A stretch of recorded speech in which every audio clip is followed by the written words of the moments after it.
वास्तव न्यूज में स्वागत है आपका। मैं हूं सरदार। विजयपुर जिला चरचान तालुका चरचान शहर में अब राजस्थान से आए हुए व्यापारी अब वहां पर जो सही लोगों के साथ सही व्यापार करना चाहिए, मगर यहाँ पर मखमल की टोपी पहनाकर लोगों को धोखाधड़ी करने लगे हैं। ताकि धोखाधड़ी ये है ताकि एक कट्टा जब चावल आ जाता है तब उसमें से कम करते हैं, उसी तरह से वो पैकिंग भी जैसे कंपनी की रहती है उसी तरह अब वो पैकिंग होने लग गया है। ताकि लोगों को पता ही नहीं, ताकि ये गोदाम में गोलमाल कर रहे हैं और लोगों के साथ धोखाधड़ी कर रहे हैं।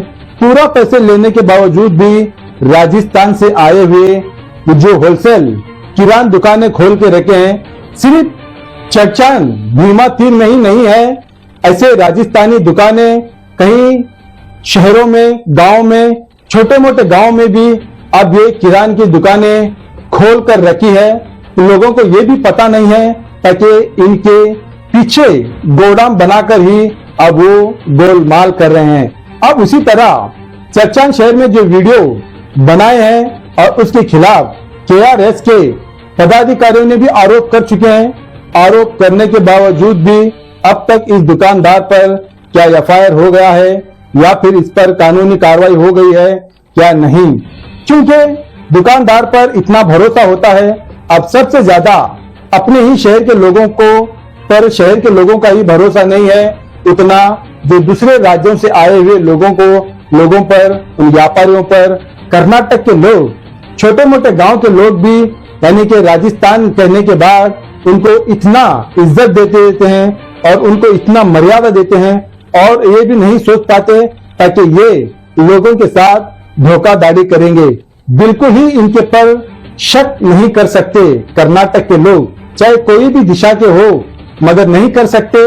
मगर उस ना करने के विश्वास पर आज इतना विश्वास विश्वासघात किया है ताकि ऐसे लोगों को गांव में नहीं, शहर में नहीं, इनको राजस्थान को भेज देना चाहिए ताकि वहीं ये बराबर है राजस्थानी।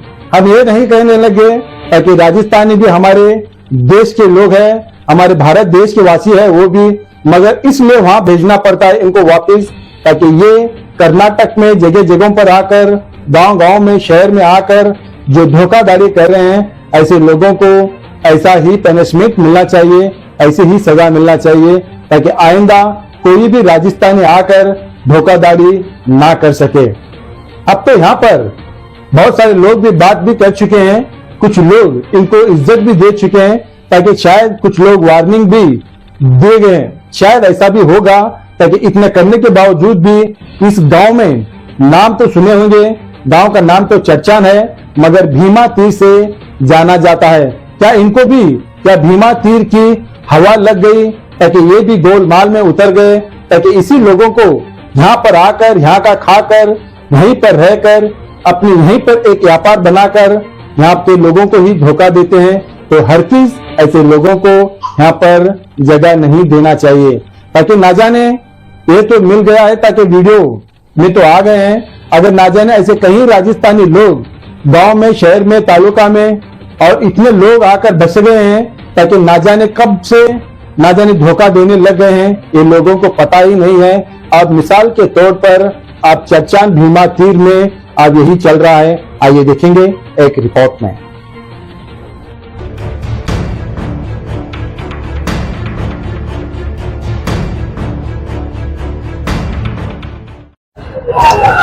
ನಮಸ್ಕಾರ, ನಾನು ವಿಕ್ರಮ್ ವಾಗ್ಮರೆ, ವಿಜಯಪುರ ನಗರಾಧ್ಯಕ್ಷ KRS ಪಕ್ಷದಿಂದ. ಇವತ್ತೇನಾಗಿದೆ ಅಂತಂದ್ರೆ, ವಿಜಯಪುರ ಜಿಲ್ಲೆಯ ಚರಚಾನ್ ತಾಲೂಕಿನ ಜಿಗಜೇವಣಿ ಗ್ರಾಮದಲ್ಲಿ ಒಂದು ರಾಜಸ್ಥಾನಿ ಅಂಗಡಿ, ಆ ಅಂಗಡಿಯಲ್ಲಿ ಏನಾಗ್ತಾ ಇದೆ ಅಂತಂದ್ರೆ ಪ್ರತಿ ಒಂದು ಚೀಲಿಗೆ 5 kg ಕಳ್ತನ ಮಾಡ್ತಾ ಇದಾರೆ. ಅದು ಸೀಲೆ ಯಾವ ರೀತಿ ಇರ್ತದಲ್ಲ ಅದೇ ರೀತಿ ಕಂಪ್ನಿಯಿಂದ ಯಾವ ರೀತಿ ಬಂದಿರ್ತಲ್ಲ ಅವರನ್ನು ಉಚ್ಚಿ ಮತ್ತೆ ಅದೇ ಹೆಂಗದ ಸೇಮ್ ಅದೇ ರೀತಿ ಅನ್ನೋದು ಮಿಷನ್ ಮುಖಾಂತರ ಹೊಲದು ಮತ್ತೆ ಇದ್ದ ಸ್ಥಿತಿಯನ್ನು ಮಾಡಿ ಜನರಿಗೆ ಮೋಸ ಮಾಡಿ, ಆ ಜಿಲ್ಲೆಯಲ್ಲಿ ಇರುವಂತ ಜನ ಏನದಲ್ಲ ಜನಸಂಖ್ಯೆ, ಅಲ್ಲಿ ಏನೋ ಒಂದು ಮೇನ್ ಇರುವಂತ ಒಂದು ಸ್ಥಳ, ಆ ಸ್ಥಳದ ಸುತ್ತಮುತ್ತ ಇರುವಂತ ಒಂದು ಊರುಗಳನ್ನವಲ್ಲ, ಜಿಗಜೇನ ಊರು ಒಂದು ಸ್ವಲ್ಪ ದೊಡ್ಡ ಮಟ್ಟದಲ್ಲಿ ಐತ್ರಿ. ಆ ಸುತ್ತಮುತ್ತ ಇರುವಂತ ಒಂದು ಕಾಪ್ರಾಳ ಆಗಿರ್ಬೋದು, ದೇವರನಿಂಬ್ರಿ ಆಗಿರ್ಬೋದು, ಇಲ್ಲಿ ಚಡ್ಚಣ ಆಗಿರ್ಬೋದು, ಆಮೇಲೆ ಹಡಲ ಸಂಘ, ರಾಮನ್ ತಾಡ, ಸೋಮತನ್ ತಾಡ, ಕೇತನ್ ತಾಡ, ಈ ತರ ಒಂದು ಹಳ್ಳಿಗಳನ್ನು ಇರುವಂತ ಒಂದು ಜಾಸ್ತಿ ಹಳ್ಳಿಗಳಿರುವಂತ ಒಂದು ಊರು, ಅಲ್ಲಿ ಸೆಂಟರ್ ಇರುವಂತ ಪ್ಲೇಸ್ ಜಿಗಜೇವಣಿ. ಆ ಗ್ರಾಮದಲ್ಲಿ ಇದೇನ್ ರಾಜಸ್ಥಾನಿ ಜನ ಬಂದು ಏನೋ ಅಂಗಡಿಗಳನ್ನ ಹಾಕಿದಾರಲ್ರಿ, ಇದು ಬಿಜಾಪುರ ಜಿಲ್ಲೆಯಲ್ಲಿ ಅಷ್ಟೇ ಅಲ್ಲ ಸರ್, ಪ್ರತಿ ಕರ್ನಾಟಕದಲ್ಲಿ ಎಲ್ಲಾ ಕಡೆ ಏನಾಗ್ತಾ ಇದೆ ಅಂತಂದ್ರೆ 2 ನಂಬರ್ ಅವ್ರು ಏನ್ ಮಾಡ್ತಾ ಇದಾರೆ ಅಂತಂದ್ರೆ ನಮ್ಮ ಲೋಕಲ್ ಅಂಗಡಿಯವರಿಗೆ ಸಾರಿ ಹೊಡೆದು ಇಷ್ಟು ದೊಡ್ಡ ಮಟ್ಟಿಗೆ ಹೆಂಗೆ ಬೆಳಿತಾರ ಅನ್ನೋದು ನಮ್ಗೆ ಇಲ್ಲಿವರೆಗೂ ಗೊತ್ತಾಗಿರ್ಲಿಲ್ಲ. ಈಗ ಗೊತ್ತಾಗೋದ ಪ್ರಕಾರ ಏನಾಗ್ತಂದ್ರೆ ಪ್ರತಿಯೊಂದು ಚೀಲಿಂದ 5 ಕೆಜಿ ಸಕ್ಕರೆ ಆಗಿರ್ಬೋದು, ಗೋಧಿ ಆಗಿರ್ಬೋದು, ರವಾ ಆಗಿರ್ಬೋದು, ಬೇರೆ ಬೇರೆ ಮೆಟೀರಿಯಲ್ಸ್ ಏನೇ ಇರಲಿ ಎಲ್ಲದರ ಒಳಗಿಂದ 3 ಕೆಜಿ 4 ಕೆಜಿ 5 ಕೆಜಿ ಈ ತರ ಕಳ್ತನ ಮಾಡಿ ಮತ್ತೆ ಇದ್ದಂತ ಸ್ಥಿತಿ ಒಳಗೆ ಪ್ಯಾಕೇಜ್ ಮಾಡಿ ಇದನ್ನ ಜನರಿಗೆ ಮೋಸ ಮಾಡಿ ಮಾರ್ತಾ ಇದಾರೆ.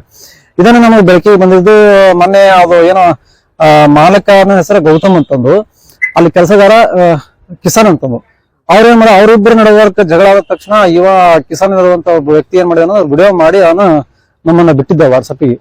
ಇದು ಬಿಟ್ಟೋದ್ರಿಂದ ಯಾಕಂದ್ರೆ ಇದು 1 ದಿನದ 2 ದಿನದ ಅಲ್ಲ ಸರ್, ಇದು 5 ವರ್ಷದಿಂದ ಇದು ಈ ತರ ಮಾಡ್ತಾನೆ ಬಂದಿದ್ದಾರೆ. ಇದು 5 ವರ್ಷದಿಂದ ಎಷ್ಟು ಜನಕ್ಕೆ ಮೋಸ ಮಾಡಿದಾರೋ, ಎಷ್ಟು ಲಕ್ಷಾಂತರ ರೂಪಾಯಿ ಲೂಟಿ ಮಾಡಿದಾರೋ ಗೊತ್ತಿಲ್ರಿ. ಹಂಗಾಗಿ ನಾವೇನ್ ಮಾಡ್ತಿದ್ವಿ, ಸಾರ್ವಜನಿಕರಿಗೆ ಏನು ಗಮನಕ್ಕೆ ತಂದಿವಿ ಅಂದ್ರೆ ಈ ವಿಡಿಯೋನು ವೈರಲ್ ಮಾಡಿದೀವಿ, ಅದು ನಿಮ್ಮ ನ್ಯೂಸ್ ಮುಖಾಂತರ ನಾವು ಜನರಿಗೆ ತಿಳಿಸ್ಕೊಡ್ತೀವಿ. ಅದು ನಾವೇನಂತ ಅಂದ್ರೆ ಅಲ್ಲಿರುವಂತಹ ಯಾರಿಗೆ ಅನ್ಯಾಯ ಆಗ್ಯದ ಅವರೆಲ್ಲರೂ ಬಂದು ಸೇರಿ ಕನ್ಸ್ಯೂಮರ್ ಕೋರ್ಟಿಗೆ ಹೋಗಿ ಅಲ್ಲಿ 50,000ರಿಂದ 1 ಲಕ್ಷ ರೂಪಾಯಿ ಪರಿಹಾರವನ್ನು ತಗೋಬಹುದು ಸರ್. ಅದಕ್ಕೆ ಈ ತರ ಒಂದು ನಾವು ಮಾಡಿದ್ರು ಕೂಡ ಈಗ ನಾವು ಮೊನ್ನೆ ಮಾಪನ ಮತ್ತು ಇದು ಕಾನೂನು ಮಾಪನ ಅಂತ ಒಂದು ಇದು ಇಲಾಖೆಗೆ ನಾವು ಕಂಪ್ಲೀಟ್ ಕೂಡ ಕೊಟ್ಟಿದ್ದೇವೆ ಸರ್, ಮನವಿಯನ್ನು ಸಲ್ಲಿಸಿದೀವಿ. ಅವ್ರೇನು ಅಧಿಕಾರಿಗಳು ಆಕ್ಷನ್ ತಗೋತಾರೆ ನೋಡ್ಬೇಕು ಸರ್. ಅಧಿಕಾರಿಗಳು ನಾವು ಕಾನೂನು ತಗೋತೀವಿ, ಕಾನೂನು ಕ್ರಮವನ್ನು ಕೈಗೊಳ್ತೀವಿ ಅಂತ ಹೇಳ್ತಾ ಇದಾರೆ ಸರ್. ಅದು ತಗೊಂಡಾಗೆ ಗೊತ್ತ್ರಿ ಸರ್. ಒಂದ್ ವೇಳೆ ಅವ್ರು ತಗೊಳ್ಳದೇ ಇದ್ರೆ ಅವ್ರ ಮೇಲೆ ನಾವು ಕೂಡ ಕಂಪ್ಲೇಂಟ್ ಮಾಡಕ್ಕೆ ನಾವು ರೆಡಿ ಇದೀವಿ ಸರ್. ಯಾಕ ಅಧಿಕಾರಿಗಳು ಸರಿಯಾದ ರೀತಿ ವರ್ಕ್ ಮಾಡ್ತಾ ಇಲ್ಲ, ಮಾಡ್ತಿದ್ರೆ ಇಷ್ಟೊತ್ತಿಗೆ ಈ ದೊಡ್ಡ ಮಟ್ಟಕ್ಕ ಇದು ಬೆಳವಣಿಗೆ ಆಗ್ತಿತ್ತಲ್ರಿ ಸರ್. 5 ವರ್ಷದಿಂದ ಇವ್ರು ಮಾಡ್ಕೋತ ಬರ್ತಾರೆ, ಯಾವ ಅಧಿಕಾರಿಗಳು ಯಾಕೆ ಇದನ್ನ ನೋಡಿಲ್ಲ ಸರ್? ಬೇಜವಾಬ್ದಾರಿತನ ಸರ್, ಬೇಜವಾಬ್ದಾರಿ. ಇದು ಒಂದೇ ಅಲ್ಲ ಸರ್, ರಾಜಸ್ಥಾನಿ ಮತ್ತು ಗುಜರಾತಿ ಎಲ್ಲೆಲ್ಲ ಅಂಗಡಿಗಳು ಅದಾವ್ರಿ ಸರ್, ಎಲ್ಲರ ಮೇಲೆ ಇವ್ರು ರೇಡ್ ಹಾಕ್ಬೇಕು, ಒಂದ್ಸಲ ಅಬ್ಸರ್ವೇಷನ್ ಮಾಡಿ ಏನದ ಅನ್ನೋದು ಆಕ್ಷನ್ ತಗೊಂಡು ಇದು ಮಾಡ್ಬೇಕು ಸರ್. ನಮ್ದು ಏನು ಉದ್ದೇಶ ಅಂದ್ರೆ ಆ ರಾಜಸ್ಥಾನಿಗಳು ಅಲ್ಲಿರುವಂತ ಗುಜರಾತಿಗಳ ಅಂಗಡಿಗಳೇನೋ ಅವರ ಮೇಲೆ ರೇಡ್ ಹಾಕ್ಬೇಕು. ಅವರು ಆ ಊರಲ್ಲಿ ಜಿಗಜೇವಣಿ ಗ್ರಾಮದಲ್ಲಿ ಅವರು ಅಂಗಡಿ ಇಡಬಾರ್ದು, ಕಿತ್ಬೇಕು. ಅಂದ್ರೆ ಕರ್ನಾಟಕ ಗಡಿ ಭಾಗ, ಕರ್ನಾಟಕವನ್ನು ಬಿಟ್ಟು ಬೌಂಡ್ರಿ ದಾಟಿ ಅವ್ರಿಗೆ ಕ್ರಾಸ್ ಮಾಡಿ ಬೇರೆ ಕಡೆ ಎಲ್ಲ ಹಾಕ್ಬೇಕು. ಅವ್ರು ಒಟ್ಟು ನಮ್ಮ ಕರ್ನಾಟಕದಲ್ಲಿ ಇರಬಾರ್ದು ಅಂತ ನಮ್ದೊಂದು ಇದೆ ಸರ್. ಏನ್ ಹೆಸರು? ವಿಕ್ರಮ್ ವಾಗ್ಮರೆ, ವಿಜಯಪುರ ನಗರಾಧ್ಯಕ್ಷ.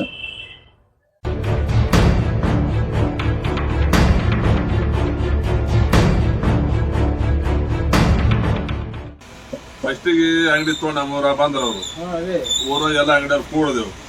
ಕೂಡಿ ಅದು ರಾಜಸ್ಥಾನದವ್ರು ವ್ಯವಹಾರ ಸರಿ ಇರುದಿಲ್ಲ, ಅಂದ್ರ ಹೆಚ್ಚಂದ್ರ ಕಮ್ಮಿ ಮಾಡಿ ಪ್ರಶಸ್ತಾರ ಮಂದಿಗೆ ಗೊತ್ತಾಗ ನಾ ತಂದೇವ್ ನಾವು.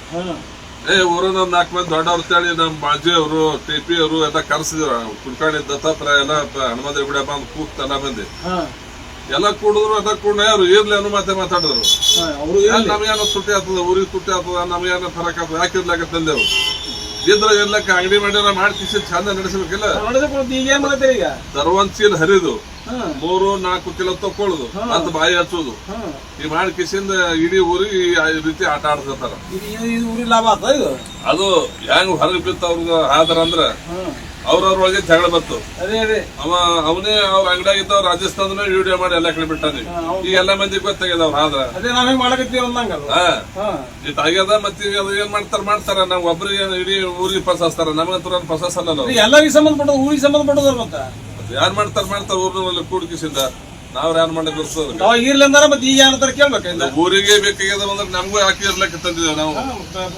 ಈ ಮಾಡ್ಯಾರ ನಾವೇ 1 ಚೀಲ ರವಾ 1 ಚೀಲ ಸಕ್ಕರೆ ತಂದಿದ್ದೆವು, 2 ಕಾಟ ಮಾಡಿದೆವು. ರವಾ 3 ಕಿಲೋ 90, ಸಕ್ಕರೆ 4 ಕಿಲೋ 90. 4 ಕಿಲೋ 90 ಮತ್ತೆ ಬಾಕಲ್ ಫರಕ್ ಆಯ್ತದ, 200 ರೂಪಾಯಿ ಐತಲ್ಲ ಒಂದ್ ಚೀಲದಿಂದ ಫರಕ್ ಆಯ್ತದ. ಮತ್ತೆ ಇದರಂತೆ ಜನರಿಗೆ 2 ಪಸಾಸ್ ಇರ್ಬೇಕು ಇವ್ರು. ಚೀಲಿ 200 ಅಂದಾಗ ಮತ್ತೆ ಬಾಕಲ್ ಫರಕ್ ಆಗ್ತದ. ಅದಕ್ಕೆ ಎಲ್ಲ ಊರಿಗೆ ಬೇಕಾಗಿರುತ್ತೆ. ನಾವು ಸುಮ್ ಕೂತಿದ್ವಿ, ಯಾಕೆ ಇರ್ಲಕ್ಕೆ ಊರಿಗೆ ಬೇಕಾಗಿರ್ತಾರೆ ಇಡೀ